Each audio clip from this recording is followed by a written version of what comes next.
Dökşemizden andika mavzuları hürmetlik vatandaş. Amerika Qo'shma Shtatlarining prezidenti Trump yana bir meydan Chaushyan yerim orolini yadrosizlashtirishdan iborat geopolitik siyosat maqsadlarini ilgari surdi. Mavzuda xabar 2-ayning 20-kuni Jongoga nazar orbitida e'lon qilindi. Abdure.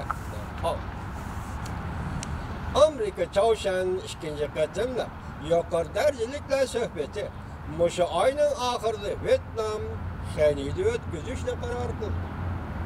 Amerika'nın Chaushyan siyaseti alaydı vekiller ümidi Chaushyan bilen Pyongyang'a yetip geldi ve muhim hizmetlerge tayyarlık kılışkı başladı.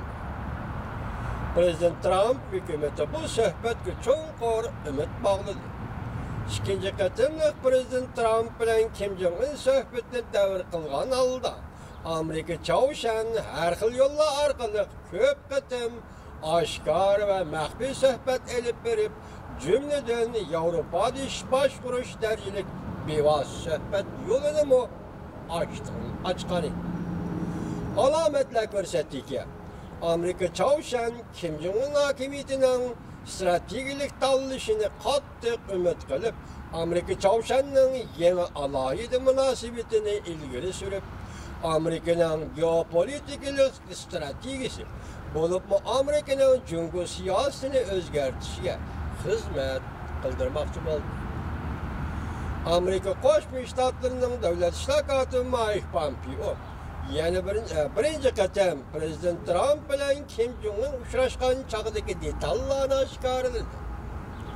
Buning ichida Kim Jong-unning navbatdagi siyosatini uzil-kesil o'zgartib, ichki jihat islohot elib berish va tashqari ishni echib etish, Chaushyanni taraqqiy qildirib, Jungo va Vyetnamga qaraganda texnika gullangan iqtisod gavdasiga aylantirish mazmunlari bor edi.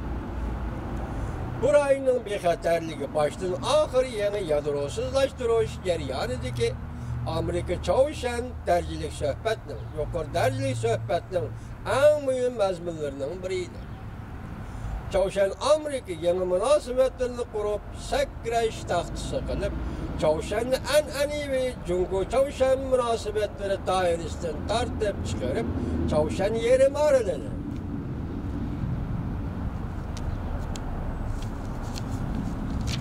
Chaushyan yerim orolini Amerikaning dal hozir yo'lga qo'yayotgan endi Tinch okeani strategiyasi ramkasi ichiga elib kirib, Amerika yo'lga qo'yayotgan Jungo siyosatining rol o'ynashiga yo'l tuzlamoqchi bo'ldi. Bu balki Amerikaning yoshirin maqsadlari bo'lishi kerak. Amerika Qo'shma Shtatlari Davlat Mahkamasining bayonotchisi Paladino yaqinda yangi Amerika Chaushyan suhbati ustida to'xtalganda suhbat maydoniga bunday ko'rsatdi. Amerika Vietnam tarixi tinchlik va gullanish mumkinligini aks ettirib bergan tarixdir. Masalan, Amerika Vietnam munosabatlari tarixi tinchlik va gullanish mumkinligini aks ettirib bergan tarixdir. Biz tarixdagi to'qinish va ixtiloflarni qayirib qo'yib, bugun bizda ko'rilgan gullanish va hamkorlashish munosabatlariga yo'l qo'yamiz. Chaushyan bilan Amerika. Bu sözün yoshirin ma'nosi shuki, Chaushyan kelgusida Vyetnamlashidir.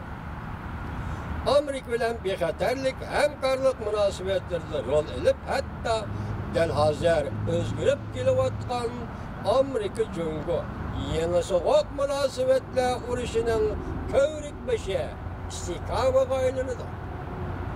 Balki hozir o'zgarib kelayotgan Amerika Jungo yangi sovuq munosabatlar urushining ko'rik bashi istiqomiga aylanadi Chaushyan.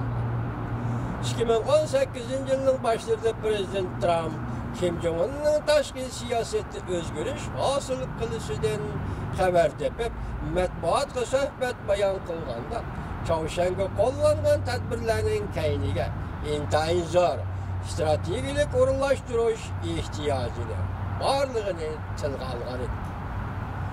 Chaushyan yadro tahdidini tugatib, Amerika'nın devlet bir xatarligini qoğdaş elbette mühim bir hizmet. Lekin bu teximizor strategik uğurlaştırış deydiğin bundaq siyasetke yetmeydi. Teximizor strategik uğurlaştırış degeni nihayeti enik ki Amerika'da del hazır oyg'unayotgan çoğ devletler rekabeti geopolitikalik siyaset en iyi deganlikdir. Washington'da hokimiyet sürtidagi barliq sohalarda dal shundaq o'rtaq turishga kelindiki, Junguni Amerikaning uzun muddatlik bexatarligiga xiris paydo qilguvchi strategik rekabetçi deb bilishdi. Ben shundaq tanıdım.